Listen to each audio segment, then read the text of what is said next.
Hey there, everybody, and welcome to another special edition of the Globetrottin ADs. We're continuing on with our coronavirus updates and school closures and impacts on athletic programs. It seems to be pretty straightforward that things are going to be changing, but we thought we'd share some information we've learned in talking with other folks from around the world and other international schools.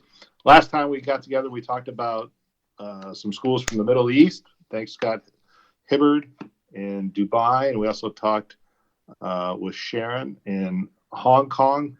Today we're going to have some updates about what's going on in Africa, as well as our colleague from South America, Chris Mott, and we'll have some info about that, as well as what's going on in Europe, where Nick and I are located. So things are changing rapidly, and we'll learn about what's going on in those places. Well, thanks, Matt. And you said it rapidly is 100% right here in Austria, where last week we found out schools will be closed, high schools from Monday, and elementary and middle schools from Wednesday. But since then, they've made tons of updates. Restaurants are going to be closed as of Tuesday. All shops that aren't necessary will be closed from Monday. And they're actually just announced not too long ago that they're going to start checking people on the street and asking them why they're not at home. And they gave 3 reasons for not being at home. 1 is for work that is absolutely necessary. 2 is to help people that can't go out. And 3 is to buy food for yourself. So they're really trying to lock down here in Austria after a massive spike. Yeah, it sounds like you guys are copying what's going on in Italy as well. Yeah, that's strict about being out and about. Yeah, that's really where they're after, and closing all the borders down. Can't drive in or out, no matter how. Driving, train, flying. Almost all of the borders around Austria are closed at the moment. Yeah, here in Hungary, our school has been officially closed from Friday night. The government has closed all schools, which impacts us, of course, at the American International School. So we're going to a distance learning model starting tomorrow, Monday, March 16th. And so kids are being told to they have to stay home, which includes my 2 kids. So it's going to be interesting from a perspective as a parent and a teacher, how we work through this. Teachers are still allowed to go into the building, though, as of now. So we're planning to go in tomorrow and do work as much as we can from school. Parents are allowed to come in and get school supplies or belongings from their kids, but no students are allowed in the building at all. Wow. I think we're the same. I mean, teachers are supposed to go in and, at least for this week, to make sure all the online learning is running smoothly. But with my kids being at home, they're both elementary, so I'll be at home with them. So I was setting up a desk down in the basement to set up my monitor and everything to work at home. Yeah. And it's been an interesting few days getting ready for the online learning. Yeah, it's a complete 360 of how we do things, or I should say more like turned upside down. But I really have to give credit to the teachers and for everybody at our school. They've been super positive in terms of understanding the situation and tackling it and dealing with it as best we can. It's pretty stressful. I know there's been a lot of concern, a lot of questions, but our admin's been pretty solid about providing information, and the tech guys have been great. So I think we're going to meet this head on and do the best we can as a school. Yeah, and it's pretty funny. We were all talking about what if we should cancel tournaments, if we should cancel the spring season, and things like that for the last few weeks. But now all around us, the countries are just closing the schools, so it almost makes all those conversations, pointless. But obviously, we were trying to hold on as long as we could. Sure. Yeah. Wow. Today, the email came through from our SCIS organization that everything's officially canceled the rest of the way out. I don't know if you saw that. Oh, I didn't. No. Yeah. So SCIS is off, so more than likely that's going to have a knock-on effect for, I'm guessing, probably for ISST events. Right. And then I'm sure CISA before too long will just bag them as well. Yeah, I mean, even if we get to go back to school, getting people in shape, and then even to travel to other countries to play, it almost seems it's not worth impossible. it. Yeah. So get your modified plans ready when we get back. That's what we're doing. We'll have like a modified in-house program with our regular programs as much as we can. Depends on when we go back. If we go back from the 20th after spring break, we'll still try to do our regular season as much as we can and maybe extend it a week into the end of May. But it all depends on when we're allowed to go back. Right. But I had my preseason coaches meeting Thursday after school, and that's what the consensus was amongst all the coaches, and getting some feedback from them that they'd like to at least try to make some kind of season for whatever we can do. Sure. So we'll see what happens. Yeah, that's right with us as well, and it's just obviously disappointing for not just seniors but for everybody. And personally, I run a trip. We have 10th graders to Auschwitz. That was canceled. Our CISA conference, which we teach at and do a lot of work for, that was canceled. And I coach softball, so that's being canceled. So three of my main highlights of the year are all in the spring and are all taking a hit. But yeah, it's a real it's just a really weird feeling to have this grinding halt to this time of year where for us, we're on the road. We're getting ready, gearing up to travel ourselves, to go to conference, go to tournaments, go to meetings, and plan for spring break and beyond. So now it's all up in the air. So it's kind of like, it's crazy. It's just nuts. Yeah, absolutely. With all this, let's say, time on our hands, and no classes to teach, or no online classes, I guess there's a lot of time to check things off the to-do list that we never get to, right? Yeah. So one of the things I was tasked to do from my admin team, I don't know if it's just for documentation purposes or whatever, just to kind of prove what I'll be doing. I was asked to create kind of a list, though. I've got plenty of work I'll be able to do. Hopefully I'll be able to be on campus as much as possible.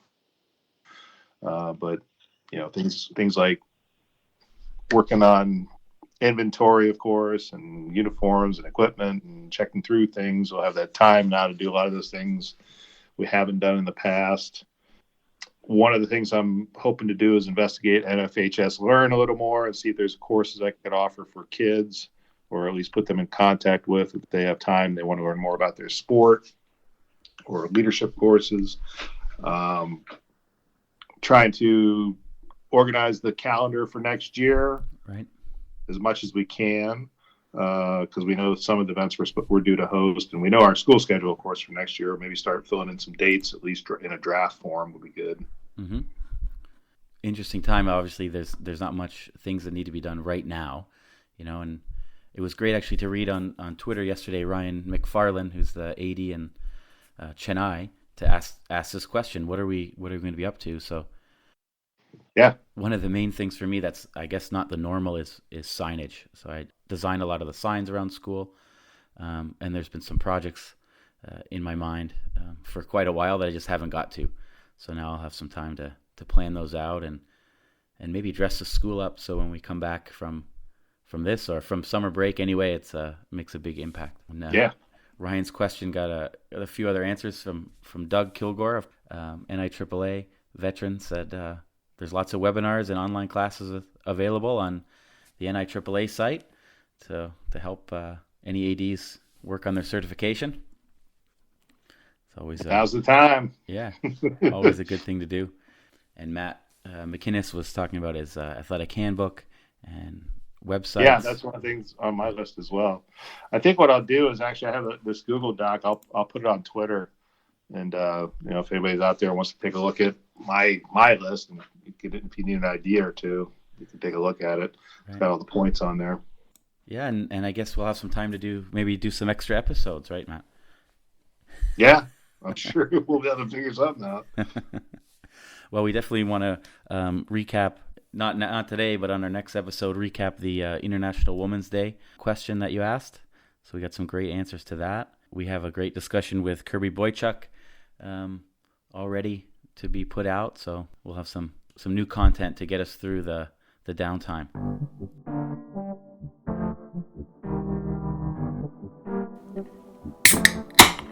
Let's take a quick ad break. If your school is in the market for bespoke sportswear, look no further than Kukri Sports. Kukri has evolved over the last 20 years from a bespoke sportswear manufacturer into a true sportswear partner, firmly believing in the value of sport at all levels. Bespoke teamwear forms a unique part of an individual's sporting story and represents a lasting link to their time in sport. Kukri are proud to play a part in that journey. Every individual can build their own legacy. Kukri Sports creates a sportswear range that inspires as well as performs. Start your journey today. Email the team at contact@kukrisports.com.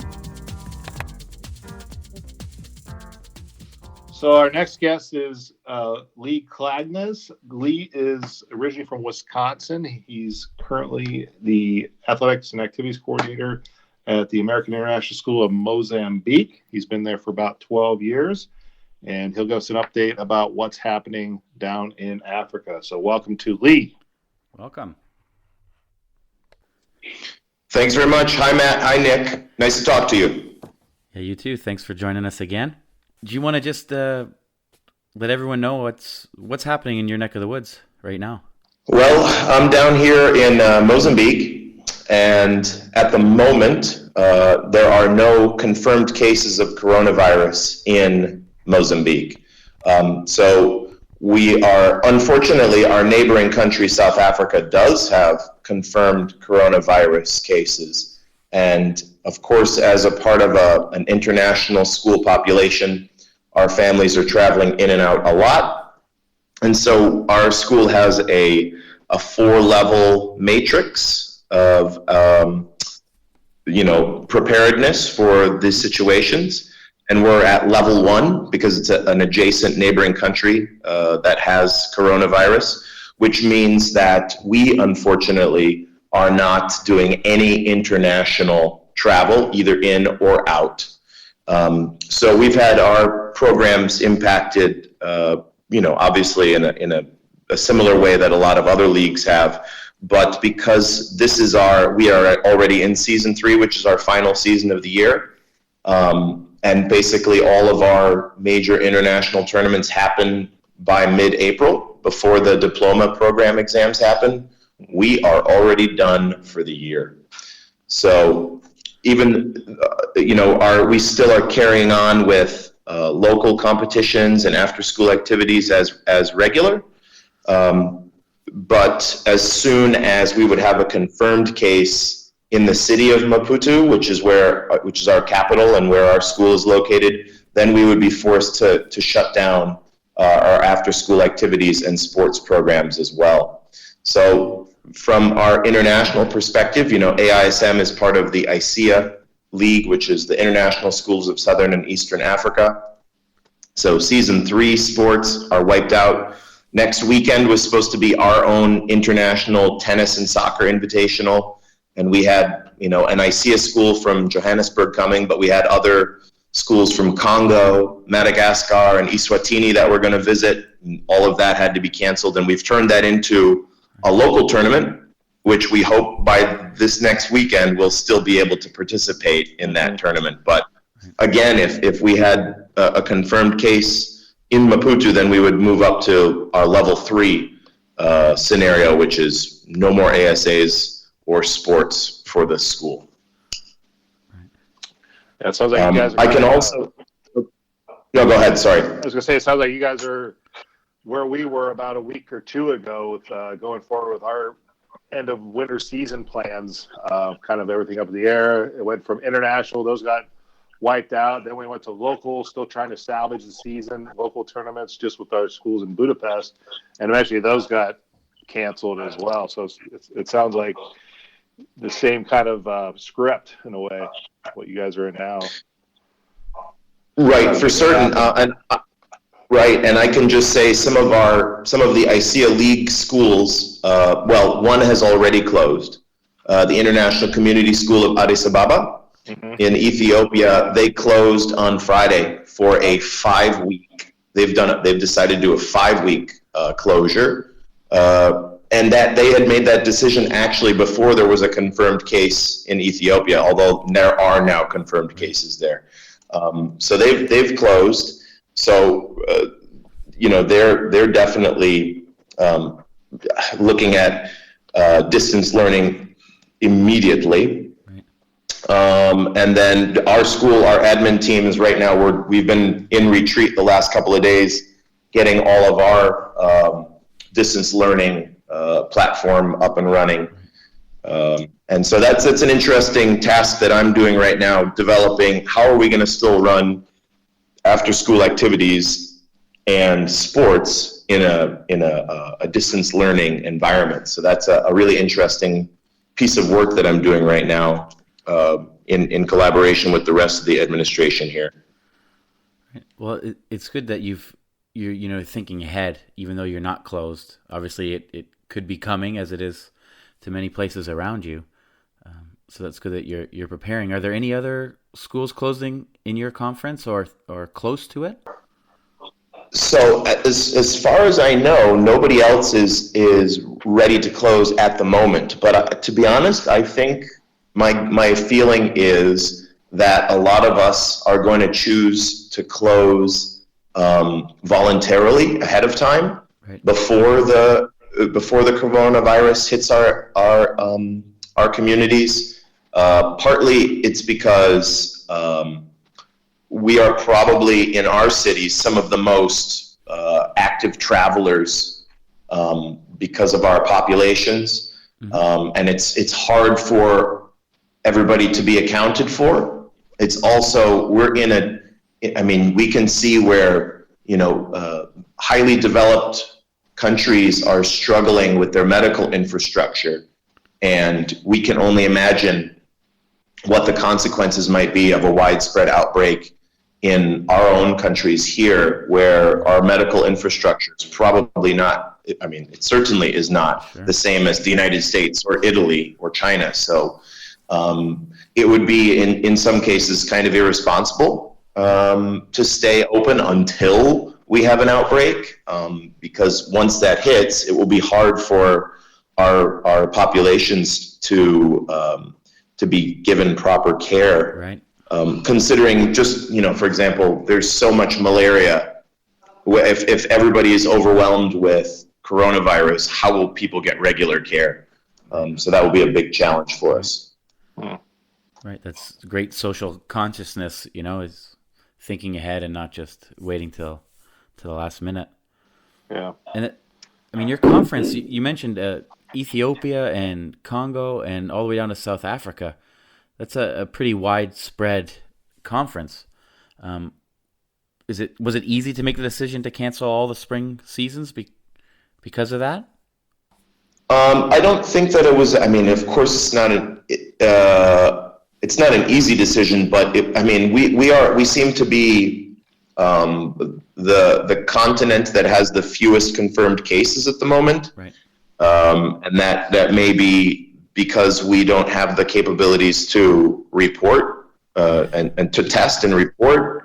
But it also might be that we are just kind of the least traveled to part of the world. So I think we are wise to see what has happened in many of the other regions of the world already and say, let's be part of the solution rather than be another place where we can be spreading the virus.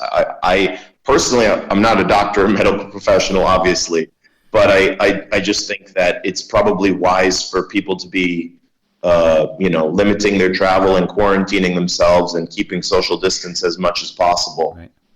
Yeah, it's a great message. It's obviously disappointing to all of our kids and our teachers and our coaches, and because we're losing things like our STEM competition, but also our soccer competition and tennis and golf, and that's of course it's super disappointing for anybody who's a 12th grader and they're not going to get that experience at the end of their high school career. But it's just sometimes we just have to be we have to do risk management, and it's clearly not worth the risk. Yeah, exactly. No, absolutely. I got a question for you guys. Okay. We had this question come up. So just as the example, one of our schools well, we're all wondering, what are other leagues going to do in terms of their international hosting rotation next year? So, for example, the American International School of Johannesburg hasn't hosted the ICEA soccer tournament in like 12 years or something. So how are we going to let them host again next year? Or are other schools or other leagues deciding to just skip that year's rotation? What are your own leagues doing? Have you even talked about that yet? Yeah, it's funny just talking about it yesterday, because for ISST, for example, the host table for next year is already set. But because of this, we'll have to talk, at the next meeting to see if we're going to keep some hosts or do it case by case. And I made the point of, we were supposed to host softball this coming spring, and if we don't host it, I have all the balls and everything bought already. All extra balls I wouldn't need for the season, specifically for the tournament. So I definitely want to host softball again next year because we're prepared. But I think it's case by case. Yeah. Well, I think in CISA, for example, we already have most of the host sites sorted. It kind of was done in between the last meeting in the fall, in September, and then it was going to be confirmed at our meeting, what was supposed to be next week in Helsinki, but that's been canceled. So I think we're still going to try to meet virtually this week, online, do an online meeting through Zoom with all the ADs, and we'll see how it goes. And I think we'll probably just confirm what we already had planned on and just go forward with that with a couple adjustments here and there, I suppose. Yeah, certainly you have just what you were talking about there is you've got the double purchasing problem. Right. Somebody will have purchased for this year and somebody's already purchased for next year's tournaments. So you're probably set for a couple of years. You just push rotations back. It's also a big opportunity for any school to host an event because it can really be helpful for building momentum in that particular program. So losing that hosting rotation can also really set your community back if that was you were really planning on that being a big momentum builder. Right. So you guys have set rotations then with your tournaments, right? Is that how it goes? Like every year somebody's turn to do. We do our. Yeah, we have 2 meetings per year. We have, after season 1 tournaments in October, all of the school heads and all of the activity directors meet together, and we set our calendar and confirm everything for the following academic year. So yeah, we set the 2020-21 schedule in October of 2019. Right. Yeah.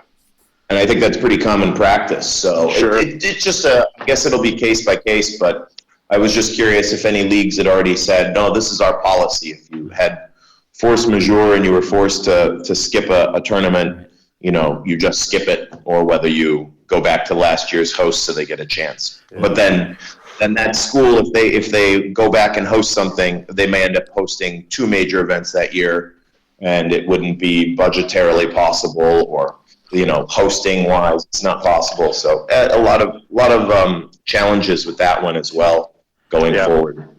Well, I know in CISA we've had in the past, we have experience with adjustments and changes even within the school year. For example, one year we had our meeting in the spring. At this time of year, 2016, we were in Istanbul, and there was actually a bombing there during the meetings, not at the meeting, but within Istanbul, and so we had to make adjustments on the fly for tournaments that were happening in Istanbul that spring. So we were able to make those adjustments. But other things have happened for various reasons for closure. So I'm sure within the group we'll be able to make those adjustments accordingly. Everybody's under the understanding will have to be. And you guys already also brought up the topic of your end of season league meetings. Are you all going to do those virtually? At the moment, yeah, that's the plan for the 2 leagues we're in. Possibly for CISA and also for our SCIS meeting was supposed to be in Zurich in May, and we've already agreed that we're all going to do that one online. No need to travel. And we have a smaller, just all around Austria and Hungary, a conference, and that was we can push that easily because people are coming just for the day. No one's flying anywhere. So right now we said we'll try to meet at the end of May if possible in person, and if we can't do it then we'll do it online. Yeah, hope for the best for I don't know, warmer weather and things going back to a bit of normal.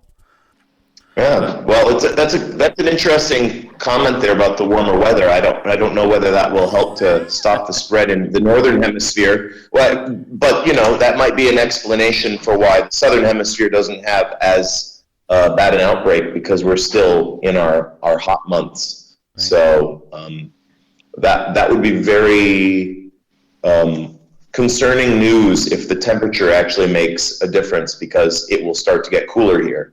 And if that means that it will start to spread in the cold weather, and then I will be looking forward to a holiday in North America. Yeah. But not watching baseball. I know you're a baseball fan. Yeah. Oh, that's crushing me. That's just, that's what hit it home for me this past week to see, 10 giant red headlines on ESPN, right. Hockey suspended. NBA suspended. Major League Baseball, we're not going to open. Tournaments everywhere, all over the world, big things, Champions League, etc., all canceled or postponed. And it's just like, wow, if these guys aren't doing it, right, then probably we shouldn't be doing it either. So yeah, exactly. Okay, Lee. Well, listen, thanks for updating us about how it's going in Africa. Absolutely. Not just about this, but how your leagues run a little bit, and the seasons. So people that aren't sure what's going on down there. That was great. Yeah, and hopefully we can reconvene in a few months, and we'll have some better news and another update about some positive changes coming forward for your schools down there. Yeah, for sure. Yep. Everybody, best of health to all of you, and hopefully your communities are going to come out of this unscathed, and we'll all have learned something from this, and we'll all be better for it, better prepared for whatever in the future. So, absolutely. Yeah, and I hope to see you guys, sometime soon on the circuit. Absolutely. Amen. Yeah. Let's keep our fingers crossed for Tampa. Right. Yeah, for sure. Yeah, for sure. All right. Take care, guys. Thanks for having me. Yep. Take care.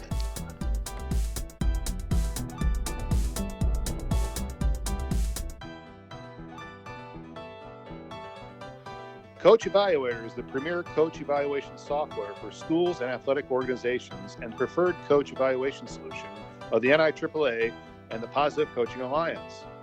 The system is completely customizable with an always growing evaluation template library for athletic directors to reference. Coach Evaluator offers a built-in workflow tracking each coach evaluation from start to finish, including document uploads and email notifications. There are not only evaluations for ADs to use, but also self-evaluations and parent-player evaluations of coaches. There is built-in detailed historical reporting allowing the athletic director to analyze their coach's performance over time. Learn more about digitizing and simplifying your coach evaluation process by visiting www.coachevaluator.com. Mention Globetrottin ADs to receive a $200 discount on the yearly rate.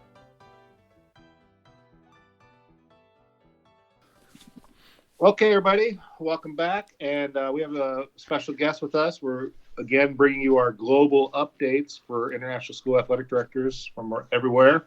And our guest right now will be Chris Mott. Chris is our first repeat guest. He holds the distinction as the first Australian on the program and the first person to come back and rejoin us.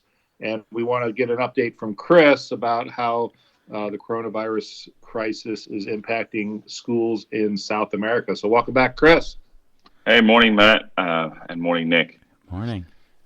So it's all full force over here. It was interesting on last Wednesday, which it wasn't too far away actually, but last Wednesday there was an announcement made on the Peruvian news that at 10 o'clock in the morning that all Peruvian schools would be closing.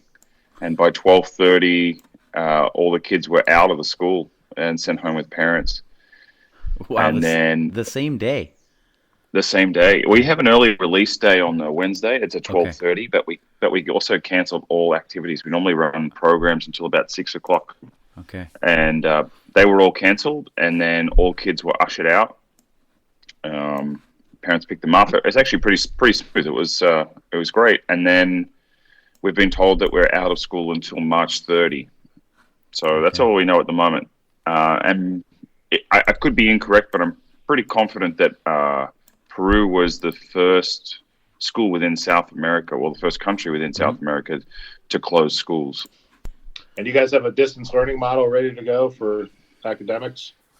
Absolutely. The teachers spent all Thursday and Friday getting trained in Seesaw and Zoom and getting ready to start those programs off tomorrow, which I'm sure, like a lot of schools, is a huge learning process for administrators, teachers, big time.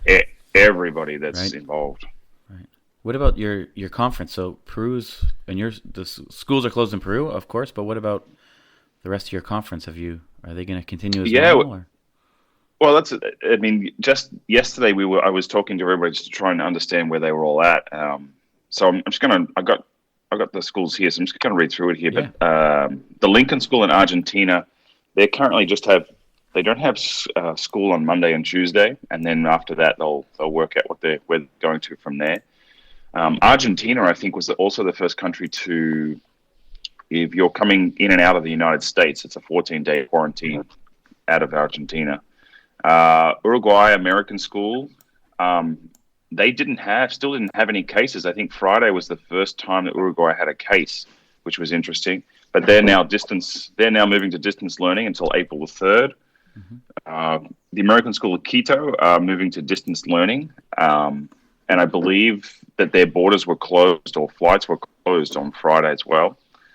The graded school in Sao Paulo, they're moving to distance learning until April 1st. The International School of Curitiba, they're still following their matrix. They're just moving to matrix level 3. And Nido de Aguilas is a school in Santiago, is moving to matrix, or currently matrix level 2. So of the 7 schools, we've got 5 that are moving to distance learning, and 2 that are still in session. And where were you in the athletic calendar? I know it's a bit different than where we are.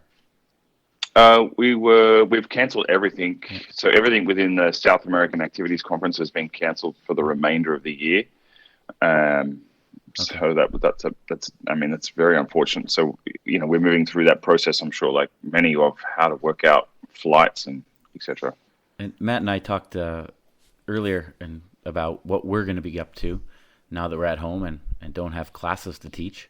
What's on your list for working at home? Well, I'm still at school. Administrators are still heading into school all this coming week. Okay. I implemented this. We're the Condors, the Roosevelt Condors. So I've implemented this Condor postal service. I call it the CPS.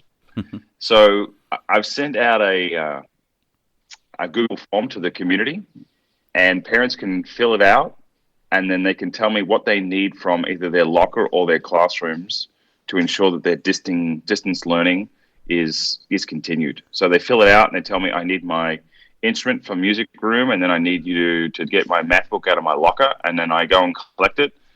They come to the main gate, and I have staff there, and they just drive through. We give them the stuff, and then they head out. Wow. That's a great service, especially because it happened so suddenly, the closure, right? Yeah, right.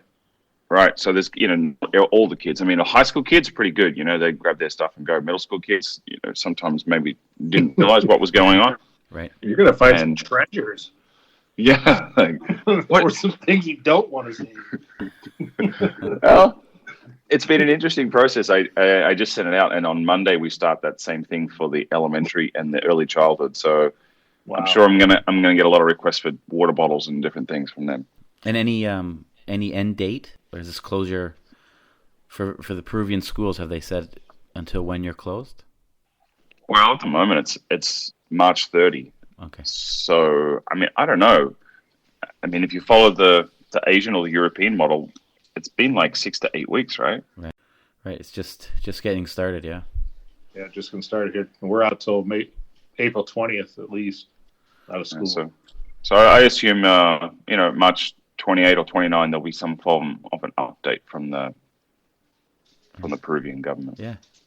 Well, when we had the first coronavirus episode, we said hopefully we'll have if we need to do a second one, it'll be good news, hopefully, and say how we're all back to normal.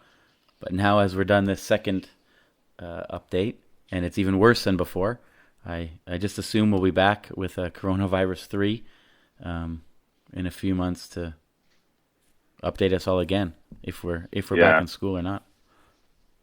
Yeah, it'll be interesting.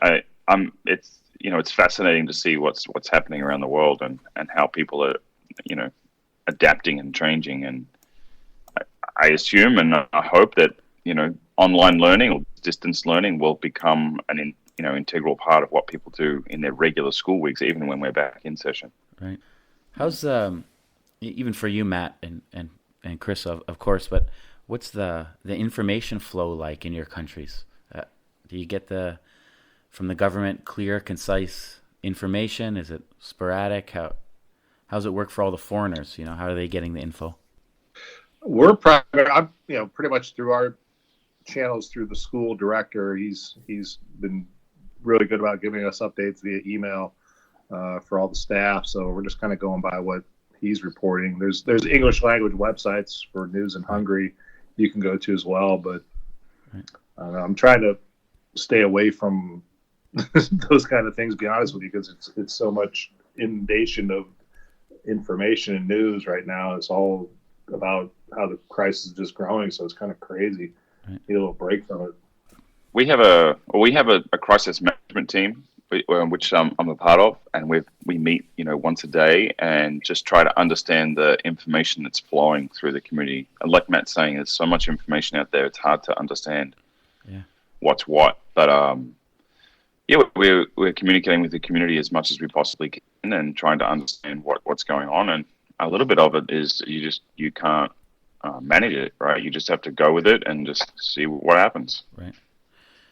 I think we were doing a good job of translating for our community everything that was said in the official press releases and statements. But just yesterday, the Austrian government put out all of the info about the closures and things in 11 different languages. So I thought that was a really cool thing to make sure everyone gets the official message, and not the rumors here or the rumors there. Pretty cool. That's helpful. Yeah.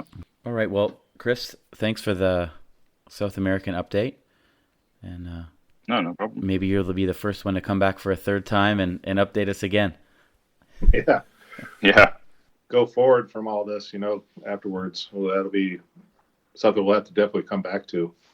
Yeah, and we mentioned and with Lee and ourselves how it's been a very good start. I think everyone's very positive. Obviously, we don't want to be in this situation, but everyone's dealing with it with a smile on their face and a bit of enthusiasm to start this new form of learning, hopefully for not too long.